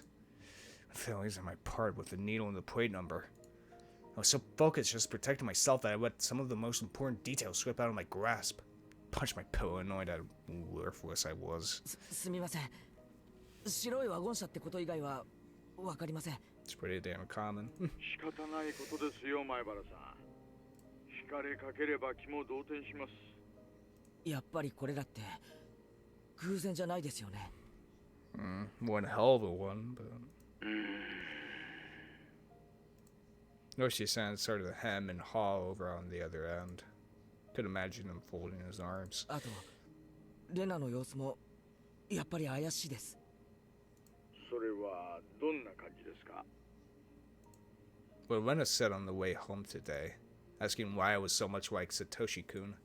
Now I could say with confidence that Rena knew what happened to Satoshi. She knew that there was more to it than him just simply disappearing. レナは知っています。去年の鬼隠しにあったサトシのことを何か知っています。それは具体的にどういうことですか？レナが言うには、俺はサトシとそっくりらしいんです。このまま行くと俺もサトシと同じ運命をたどると、そんな感じのことを言うんです。運命ですか。具体的にどんな運命をたどるか言及しましたか。Transfer. 転校と。転校？レナはサトシは転校したって言ってるんです。で、俺もこのままだと転校しちゃうぞって。Oishi-san let out a certain sigh and then grumbled wildly. 前原さん、それはおそらく何かの脅迫、もしくは Almost 警 off in a 告で way. すね。俺もそう思ってます。 At that point, I started to think, would it be prudent to sum up everything that happened until now as the machinations of some human perpetrator? Other than the theory of it being one and the others, I was left with Oishi-sama's curse actually existing as the only explanation. Of course, I could tell that to Oishi-san. Except, Rena's strange behavior could be proof of either scenarios. Yeah, exactly, that's the fucking problem. Whether it was Oishi-sama's curse being real or everything being part of a conspiracy committed by all the villagers, Rena was involved. Rena had to know something. Rena was suspicious. What exactly was Rena? I couldn't help but think she was somehow involved with the prior string of mysterious deaths. I seem to recall that Oishi-san admitted that he had dug into Rena's past a little. He was probably just downplaying it when he said a little, meaning that he actually dug pretty deep, most likely. I wanted to hear about Rena. I wanted to know what happened at her previous school, among other things that were still unknown to me. If Rena was somebody I should suspect, no, not that. I wanted to know the truth. Tonight, I was alone in this huge house. Even though I said I couldn't count on them, I had lost the security I felt I had just by my parents being around. It wasn't like this house was some sort of fortress or castle. If a malicious person decided to use brute force, they'd easily gain entry. There was no other residences close to my railway residence. No one would be able to hear anything, no matter how loud it was. I had never felt as much resentment towards my father's artistic temperament than the fact that he had this house built in such a remote location as I did right now. I wondered if I would still be here by tomorrow morning. So I had to ask, that was a fucking doorbell. Right now. Because I had no idea when the next chance would come. I heard a fucking... That's a fucking doorbell. 隠さないでくださいね。ええ、何でも聞いてください。 Catchy, there's a fucking doorbell. Even though he was so far away on the other end of the line, that was his more reliable he had ever felt. I wanted to ask about Rena, about what happened at her previous school. 実はレナの I noticed a sound that had been going on for a while now. Since I was so focused on the call, I didn't pay attention to it at first, but I finally realized it was a doorbell. Time was 7 o'clock. It was past the time the postman would be making a delivery and past any sensible time for a neighbor to be visiting. I considered just acting like nobody was home, but that would be good. That would ruin all the work I put in making it look like my parents were home. And they answered the door. もしもし、前原さん。あ、すみません。誰か来たみたいですので、ちょっと玄関に行ってきます。お客さんですか。すみません、すみません。今夜のお電話はこれくらいにしましょうか。No, how about you stay on the line just in case? That would be a problem. あ、いえ、すぐ戻りますから。電話はこのままでいいですか？はいはい、構いませんよ。He dropped the handset on my bed and dashed down to the door. I needed to make up a good excuse to get them to leave. I had a hunch it was the lady who called right before Oishi-san did. In which case, it would be one of the neighbors who's friends with my mom. I'll just say mom isn't feeling well and went to bed early. That would be the easiest option. But what if it isn't? Oh boy, here comes the fucking horror. I just know it. It'd be hard for her to ask me to wake my mom up if she's not feeling well. The bell will continue to ring at regular intervals. If someone didn't answer after you ring the bell so much, you know, where you give up and go home, wouldn't you? Well, when moving the chain, I opened the door slightly and peered out at the visitor. Chill run down my spine. I knew it. Somewhere deep inside, I had prepared for this moment. I had tried to escape by imagining that it was the easiest person to deal with. One of my mom's friends. こんばんは。レナ。 There shouldn't be any reason for Rena to come over at this hour. The timing also made me feel uneasy, because it was just as I was about to ask Oishi-san about Rena. I wish I could have chalked this up to mere coincidence, but those unsettling words from Mion several days ago echoed back to me. さてね。おじさんにわからないことはないからね。レナ一人。It seemed that Mion wasn't with her, but that didn't change the situation at all. 何しに来たんだよ。ねえ、ケイチ君。ちゃんとドアを開けてお話ししたいな。No, we can talk like this. We can talk. レナは玄関に入っちゃダメなのかな。It was true that speaking through a chained door wasn't the right way to talk to a classmate, but うち夜は必ずチェーンかけてるんだよ。気にすんなよ。なら仕方ないかな。 when I looked at the ground sadly, but she kept smiling at least, and her effort to keep that smile up was quite pitiful. Even though she was tugging at my heartstrings, I didn't lower my guard. As long as I stayed like this, even if it made my heart ache, my wife wasn't in danger. What I really feared, more than the possibility that hoodlums would assault me if I removed the chain, was trusting Rena enough to remove the chain and having my friendship betrayed.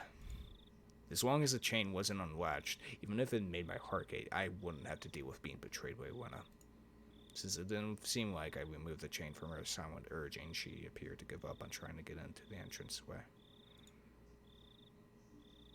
あのさ、ケイチ君。ご飯食べた？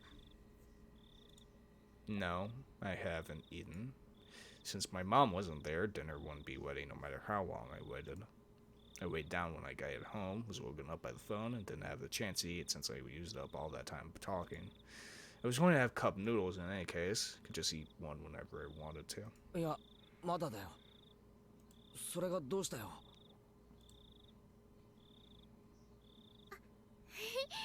じゃあよかった。これ見て。お惣菜とか持ってきてあげたの。Rena had out a stack of boxes wrapped in a cloth. お台所とか貸してくれれば、お味噌汁も温めてあげられるよ。いいよ、そこまでしてくれなくても。 Who the fuck brings miso soup at 7 o'clock? でも、お豆腐もお野菜もたっぷりなの。ケイチ君、そういうの嫌いかな。There's no way I wouldn't like that. I love miso soup with lots of ingredients. White radish, carrots, butterrock root, and potatoes, dense and fibrous root vegetables. Yeah, that miso soup looks incredible. ご飯も持ってきてあげたから、レンジで温めればすぐ食べられるし。God damn it, this really is pulling my heartstrings. Without a doubt, rice needs miso soup. Stuffing rice down your gullet, sipping miso soup in between ravenous bites. Oh yes, how wonderful it is to be born Japanese. それからね、またお漬物を作ってきたんだよ。今度は山菜のお漬物なの。Before I moved here to Samizawa, I scoffed at the mountain vegetables called Senazawa, but I was captivated by their charm the first time I tried them. Such deep yet light flavor. The so-called supermarket vegetables taste rough and overpowering in comparison. If you had to describe them, they were the vegetables for the uninitiated. To become an expert such as myself, you first had to partake of sanzali. It was common knowledge around here that the Wigu's family traditional pickles were wonderfully delicious. No matter what kind of pickles they were. They go so well with that fluffy white rice. それからね。But wait, there's more. So delicious. It just seems so delicious. Farewell to my unhealthy self who said he'd make do with cup noodles. Rena appeared to be in good spirits, and she was offering such a delicious-sounding dinner. Kechi, please. Oh, god damn it. Now I'm the paranoid one. Fuck. God damn it. Stress evaporated from my gut and hunger reared its ferocious head. At the same time, my awareness of Rena suddenly dwindled. Rena did she wasn't alone.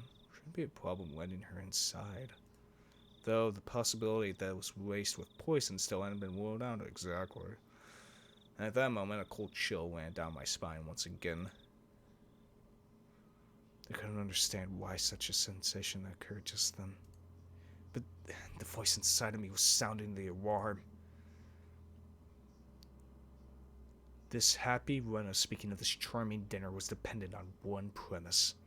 And that premise was that tonight, dinner had been made at my house. Meaning it was under the assumption that my mom, who should be making it, wasn't here. At any normal household, 7 o'clock would be around the middle of dinner time. If my mom were here, we'd be eating dinner around this time as well. The fact she brought over all the makings of a meal at this time was inherently strange. Unless she knew.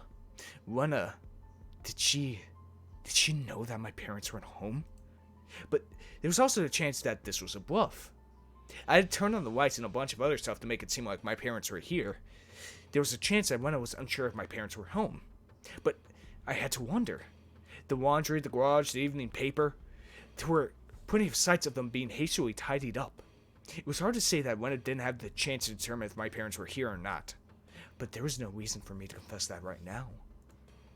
I should try holding on to that fact as long as I could. First of all, the chain was still latched.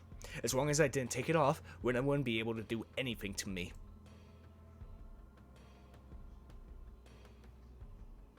Ah, ありがたいんだけどさ、もう少しで夕飯ができるみたいなんだよ。え、そうなの？そうなの？せっかくで申し訳ないんだけどさ、その。Unable to think of a good way to refuse my words trailed off weakly. でもちょっとはおかずになると思うな。悪いけど間に合ってるよ。God damn it. Fuck, I just thought of a possibility. Maybe she's like trying to do this to like cheer Kechi up? But why would she do it at 7? I don't know. Fucking god damn it! God fuck, what the fuck is happening? うちのお袋ってさ、結構おかずをいっぱい作るんだよ。だから。え、おかずあるの？ With a smile that bordered on a cringe, I dodged her questions apologetically. But the feeling I tried to ignore began creeping up my back again. I spoke as if my mom was sending down dinner right now, but it didn't mesh well with what Rena was saying. Rena was talking as if she was aware of some obvious fact. And that, I was aware of it as well. ケイチ君もおかずとか作れるんだね。何を作ったのかな？いや、その別に俺が。When it assumed out of nowhere that I had made the dishes. No, not so much as that I made them, but rather that my mom hadn't. 本当に作ったの？おかず。ケイチ君が？だから俺が作ったんじゃないよ。お袋が作った。あ、いや、作ってるんだよ。今。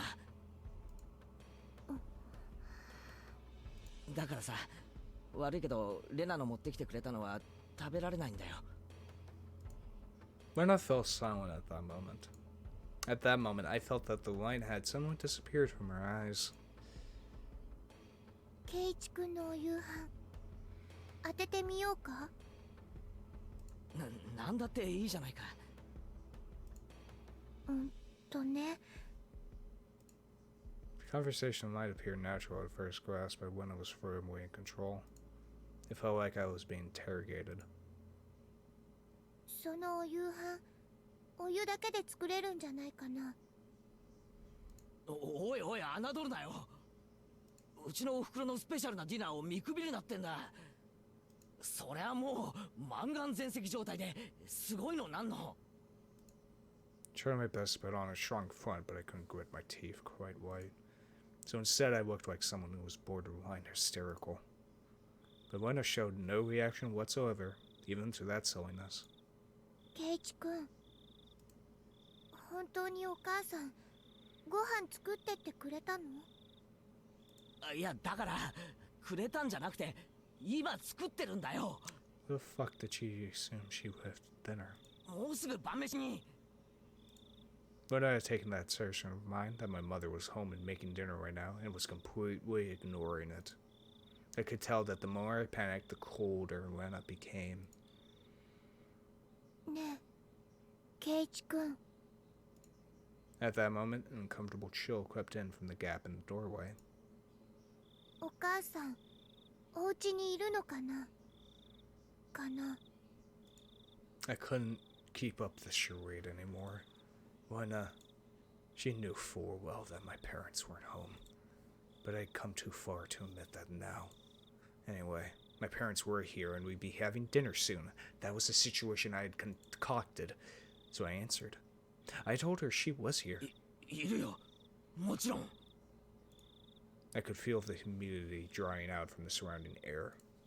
Rena's eyes were becoming even more frigid, piercing me with their gelid glare. どうして？何のことかな。 I tried acting casual, but the facade was torn off me the instant I looked into Rena's eyes. That look informed me of Rena's response faster than she could open her mouth. どうしてさっきから嘘をつくのかな？嘘なんか。嘘だよね。嘘なんかじゃ。嘘だよ。 Rena's outburst sent a jolt surging through my body. Rena and I were still separated by a few inches that slightly ajar, but still chained door could afford. But despite that, I was still being cornered. My house, which I considered safe haven until now, had become more like a dark alleyway with nowhere where no one could save me. ケイチ君のお夕飯当てるよ。ね。 I knew now that Rena had already known that my parents would not be here tonight. But it was still so strange that it had come to this. Even if she somehow knew that my parents weren't home, there was no way she'd be able to guess what I'd be eating tonight. But Rena said she guessed. How could she guess it? How could she know it was カ instant ップラーメン当たりでしょ？ that I was going to eat? Wait, the cooking repertoire of a man who can't do housework is probably nothing but cooked noodles after all. Looking at this statistically, it was the most probable answer. Then meaning she was guessing. ラーメンだけじゃきっとお腹すくと思うな。ご飯とかも一緒の方がきっと腹持ちいいと思うよ。 Calm down, Kechimarabawa. This was just coincidence. When I was just reading certain tales of mine, so the fact that she was inferring what I was thinking alarmed me. But it wasn't as if she was actually reading my mind. If it was being read, then she was a demon. No, not a demon. Things like that. They couldn't possibly exist. 好きなの？ラーメンがかよ。豚骨生姜味。 What?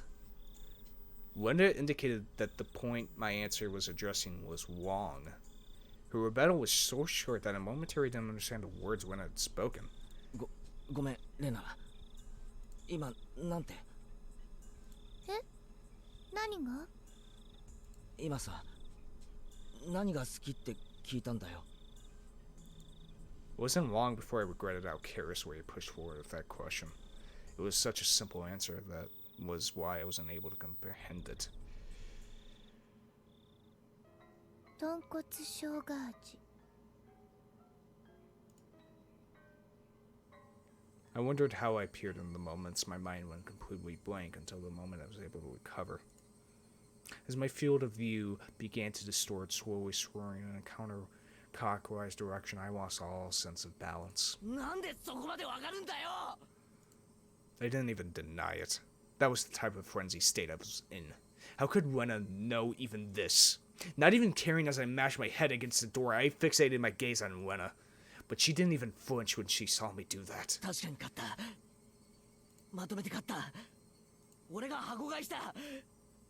それがどうしてわかるんだ。 They could be following you. Shit. なんでかな。不思議だね。だね。 How could you dodge that question at a time like this? The chain and the door suddenly were no longer protecting me. どうしてわかる。なぜ知ってる。答えろ。買ったのはセブンスマートだよね。 A shiver went up my spine. I tried covering up with an angry facade. なんでわかるんだよ。ケイチ君の後ろずっとくっついてたから。 Oh, motherfucker. 何を言ってんだよ。 I couldn't understand why she was saying that she'd been following me all this time. レナがケイチ君の後ろにずっとくっついてたの。Like that night? That night I was absorbed in my phone conversation with Oishi-san? I didn't even sense her being there, standing behind the door behind me, standing there just like ケ that? イチ君がいろんなラーメン選んでるとこ後ろからずっと見てたの。いろんな種類を選んでたんだよね。それでお母さんに怒られたの。高いラーメンばっかり選ぶから一種類にしなさいって。それでケイチ君大好きな大きいカップの豚骨生姜味を選んだんだよね。レナも好きだよ、豚骨ラーメン。でも大きいカップは全部食べきれないけどね。 The voice acting's really fucking good, oh my god. My brain was paralyzed during dulling my senses. It might have been a defense mechanism to diminish the fear I was feeling to non-traumatizing levels. With the fear being diminished, the fog enveloped my mind was cleared away. Then I could understand what Rena was saying and started to put meaning behind her words. Even so, my fear hadn't subsided completely.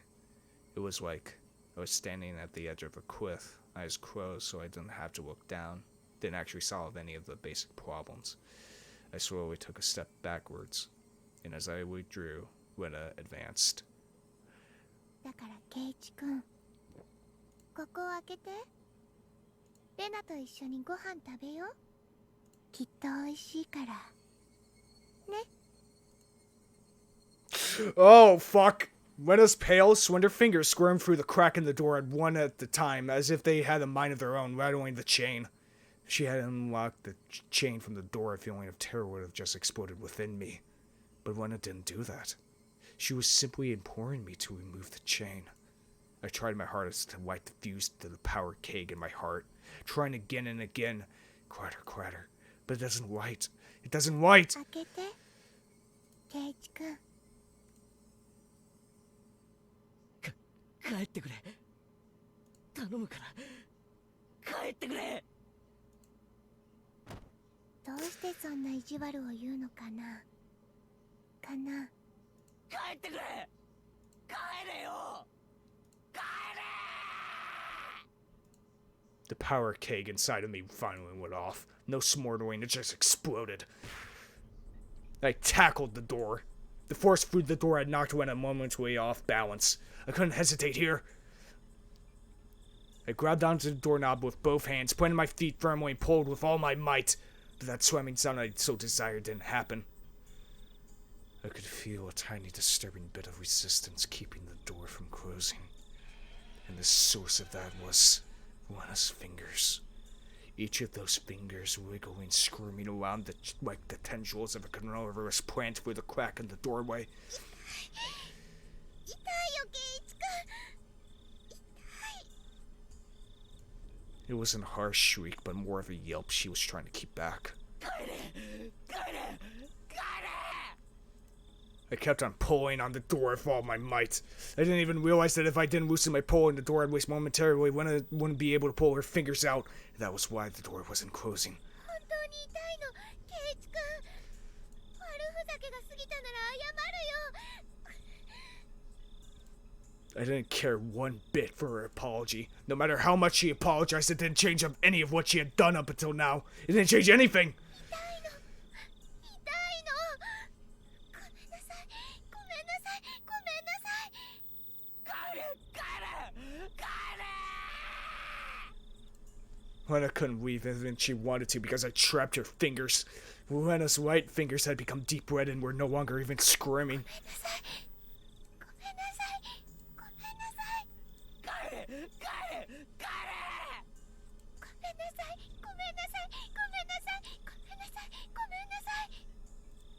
Rena's apologies were occasionally twisted with pain, but like a broken record, she was intent on repeating it over and over. Go away, go away, go away, stop it, stop it, stop it, stop it! I pulled on the door even harder. Finally, Rena's fingers were somehow able to slip out from their imprisonment in the doorway. The moment that happened, the door closed soundly, and I could hear the thud of Rena falling on her butt on the other side. I locked the door immediately. It made a loud clunk, voicing my rejection to Rena.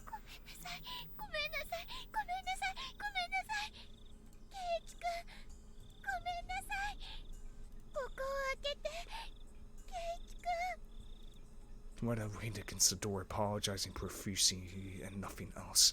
Yet to confirm that I was sufficiently sealed off from her, I trudged away from the entryway. On the other side, I could still hear Rena echoing her apology. I'm sorry, those pitiful words. They would be forever seeking my forgiveness. I didn't feel bad about this at all. But that wasn't out of any sort of malice. I felt a sort of hazy sense of relief that I was able to escape from Rena. But before me unfriended me at this doorway, saying there was nothing she didn't know. And just now, at the same place, Rena told me the same thing. My feeble attempts to disguise the fact my parents weren't home had served no purpose from the start. I should have just pretended to be out, not even opened the door. My meager plans hadn't helped at all. In Amazawa, it was impossible to outwit them. Even though I was on the other side of the door, I wanted to get as far away from Rena as possible. 1 step, 2 steps. With each one, her sneering apologies became more distant. I sprinted up the stairs and dove into my room. As you would expect, I was finally no longer able to hear Rena repeating her endless apology. Diving into my bed, I was startled by the hard lump I felt. There was something in my bed? It was probably the phone. It was a receiver. If I only remembered. I was in the middle of a car with Oishi-san. Looking at the clock, apparently not much time had passed since I went downstairs. Could it be that my clock had run out of batteries? I talked with Rena for so long. How did almost no time pass? The hand of the clock was ticking forward 1 second every second as usual. As I put the still warm receiver to my ear, time, which felt frozen, began moving once again. もしもし、大石さん。お待たせしてすみませんでした。いえいえ、大してお待ちしていませんよ。 How long was it? It became apparent that the amount of time that had passed between myself and Oishi-san was different. Over the phone, I could hear an energetic voice from a sports program or something drove home just how far away Oishi-san really was. 今、レナが来ました。遊びに来たんですか? I wasn't confident that I could coherently explain the situation to Oishi-san. But I didn't need to right now. Right now I needed to know about Rena. That's right, I was planning to ask Oishi-san about Rena, more about Rena's little visit that interrupted the conversation. What was true and what was false? I couldn't tell. The one thing I knew was the single grim reality that Rena was suspicious. I might be able to figure something out if I asked Oishi-san about her. Up until now, I had regretted it whenever I forced myself to ask about things that I was better off not knowing. But looking at it that way, you could say I hit rock bottom. There was no possible way I could feel any more regret than I did right now. No. Whether I wanted to know if there was anything beyond this, I would regret more. Forget about tomorrow. It wasn't out of the realm of possibility for something to happen tonight. I wanted to know everything I could. I was absolutely not going to die like this. Not without knowing anything. I definitely won't. レナさんのことですか? 調べましたよ。まあ簡単には。 Wasn't much. I understood that Oishi-san was talking in circles. A bit meant I dug so deep it'd be hard to discuss with you since you're her friend. その簡単な全てを知りたいんです。あなたが聞いて面白いような話はありませんよ。大石さん。 I spoke as calmly as possible to Oishi-san, who was continuing to avoid the issue. And then, I said it. 竜宮レナは怪しいと思っています。過去の事件がたとえお社様のたたりによるものだったにせよ、竜宮レナは関わっています。レナさんが怪しいと思える具体的な証拠があるのですか? The manner in which Oishi-san spoke became very firm. Do you have some sort of proof? That was him talking as a detective. 状況証拠だけです。そうですか。 Could tell even over the phone how disappointed Oishi-san was. Pulling on the fishing line when he felt a bite, only to reel in the bait. Disappointed, but ready to cast the line once more. That's how it seemed. 大石さん、目に見える証拠がなければ動けないんですか？ What I meant was, you can't come and save me without proof. I stuck that barb in there. As Oishi-san loved roundabout ways of saying things, he understood me just fine. 大丈夫ですよ、前原さん。あなたは私が守ります。 That was not the least bit reassuring. Oishi-san was just using me to continue his investigation. I was just going to get killed, and my corpse would be an important piece of evidence. That's what all it was to him. 大石さんの捜査は俺の生死と無関係でしょうが、俺は死ねば終わりなんです。 Oishi-san went silent at the other end of the line. That may have been too blunt, but I didn't care. All I needed to lie to Oishi-san was that I was currently in a very dangerous position. だから話してください。レナのこと。サトシは転校しました。多分俺もそれほど遠くない将来、レナの言う転校をするでしょう。ですが大石さんには俺の死体を見つけることもできないでしょうね。現にサトシの死体だってまだ見つけられてない。前原さん、どうか落ち着いて。 I was already suppressing my agitation, even without Oishi-san having to tell me. It wouldn't solve anything if I continued to scream about my mistrust in the police. It would seem that I could only depend on myself and the bat Satoshi left behind to protect myself. Then I at least wanted to know about what happened before Rena transferred schools. つまらない話になるのは覚悟の上ですね。 Well, Oishi, the horror music just started, but it's probably going to be very important. Oishi-san, realizing my resolve couldn't be swayed, finally caved. 今の俺にとってつまらない話は何一つありません。お願いします。まずいくつかお断りすることがあります。はい。他言無用でお願いします。また内容には一部憶測も含まれているかもしれません。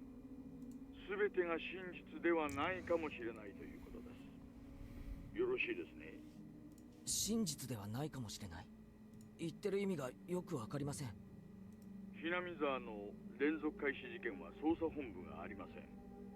毎年の事件は個々に扱われています。ですから竜宮レナが捜査線に浮上したことは一度もないのです。つまりですね、レナの調査は警察としてでなく個人として行ったということですか？ご理解いただけて助かります。話のほとんどは電話、もしくは会って聞かせてもらったものばかりです。Okay. ですから裏が取れていません。Alright. 鵜呑みにしないでほしいということなんですよ。ご理解いただけますね。Sure. 全部聞いた話だけなんですか？ええ、申し訳ないです。個人調査ですのでね。Okay. あれ、以前レナのカルテを見たって言いませんでしたか？確かにそう聞きましたよ。Oishi-san posed for a moment on the other end of the line. そんなことも言いましたかね。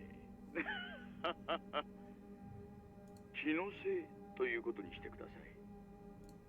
I didn't care about Oishi-san having certain obligations and responsibilities. I also didn't care if there was no proof. Even if they were just rumors, there's no smoke without fire after all. 話してください、大石さん。わかりました。Oishi-san finally opened those tight lips of his. Alright, here we fucking go. It seemed that Rena lived in Himizawa a long time ago. She had moved to Ibaki Prefecture just before starting elementary school. Then, following that, right after transferring, the unfortunate incident with the breaking of the school windows happened. Then, when I confided to the doctor, it was Oishi-sama. This was everything I knew. Okay. 私が知る話も前原さんと大きくは変わりません。ではどこを詳しく調べたんですか？ I didn't need to ask. There was an incident right before she transferred back to Imazawa. レナが起こした事件とその後の医者での告白ですね。はい。大石さんはその内容を知っているからこそレナたちを疑っているんですね。疑っています。やはりレナたちが犯人。ああ、いえ、疑うとはそういう意味ではないんです。Oishi-san was the type of person to say things with confidence, but these particular words were less than reassuring. じゃあ何を疑ってるんですか？お社様ですよ。What? お社様のたたりって本当にあるのかな、なんてまあ。God damn it, Oishi. Oishi-san's laugh was quite dry, certainly not the kind that would make you want to join in. Oishi-san resumed the conversation about the dubious circumstances behind Satoshi's disappearance, the course of events leading him to delve into Rena's past. Just then, there was thunder in the distance, and a heavy rain started pouring down. I love that game. It came without warning, a downpour fiercely beating the ground. I had left the window in my room open a crack to let the heat out. The violent wind danced into my room, making the curtains flap wildly. どうしました？あ、いえ、急にすごい雨が。すみません。どうぞ続けてください。I got up while still on the phone and glass through the window. はじめに事件と申し上げましたが、学校側も被害者も告発していないので、正式には事件ではないのです。Victims. でですね、この辺りがどうも関係者皆さん口が重いんですよ。The hell do you mean by victims? It was the windows that were broken. 被害者の一人は片目に後遺症を残すぐらい殴られているのにもかかわらず、 Jesus. 学校側か、もしくは表沙汰になるのを望まない何者かがいろいろ、またカウンセリングを担当した神経科医も職業倫理に厳格な方で。もしもし、前原さん、聞こえてます？ Catch. There was the figure of a person standing by the light near the bed box this whole time. Even in this torrential rain, they didn't have an umbrella. They were unquestionably drenched from head to toe. In this shower, which more resembled a waterfall, droplets of water dripped down from her hair. Just standing there, both arms dangling at her side. In one hand was a stack of boxes wrapped in cloth. Her eyes focused on my room, focused on me as I was about to close the window. Her mouth was methodically repeating a chewing motion. It was as if she had something hard to chew in her mouth, with her cheeks puffing out. What could she be eating over there? How could it be that at this time it was more involved by Rena instead of the shocking developments being brought to light by Oishi-san? If it hadn't started raining, I wouldn't have gone to the window. I wouldn't have noticed Rena, nor would I have noticed that. Rena's mouth was moving in the same pattern. She wasn't eating something, she was repeating something. What was it? Was she repeating to me? What was she saying? Why was I right up against the window fixated on her? もしもし、前原さん、聞こえてますか？もしもーし。ごめんなさい。前原さん、ごめんなさい。ごめんなさい。ごめんなさい。ごめんなさい。ごめんなさい。ごめんなさい。ごめん。もしもし、前原さん、どうしましたか？ Even in this torrential downpour, Rena was still apologizing.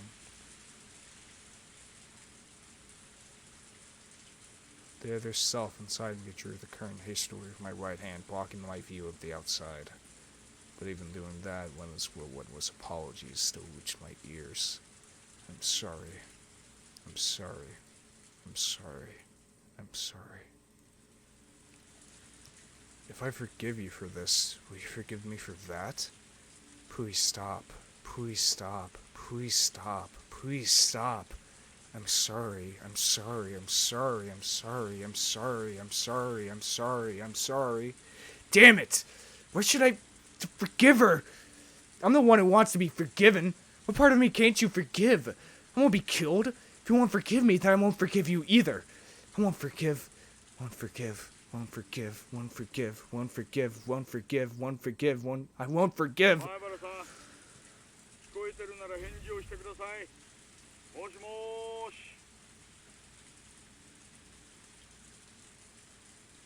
What the hell is happening?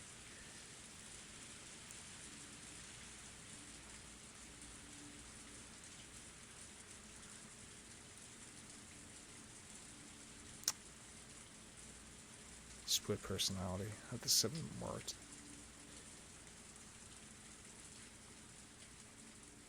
Holy shit. You know what? We're going to take a look at those tips next time because god damn, is this a long one. Holy shit. What the fuck is going on? What? And plus, this is still the first chapter. There's like, what, how many chapters are there? Like 8? And we're not even counting the I know there's console arcs too as well. So like, holy shit, we're still going. I thought that would have been the end of it. But I guess not. But yeah, what the fuck is happening in this game, dude? I don't know. Anyway, guys, if you enjoyed this type of content, hit that subscribe button. If you liked it, hit the like button. Want to tell me something? Put it down in the comments below. Want to check out the Discord server I go in, or my Twitter? Check the description below. And yeah, this has been Voidlego. I'll see you guys next time. See ya! Have you ever wanted to play? You could meet people and kick them in the face. Well, I got news for you. It's a place called Jimmy's Bar. It's pretty cool.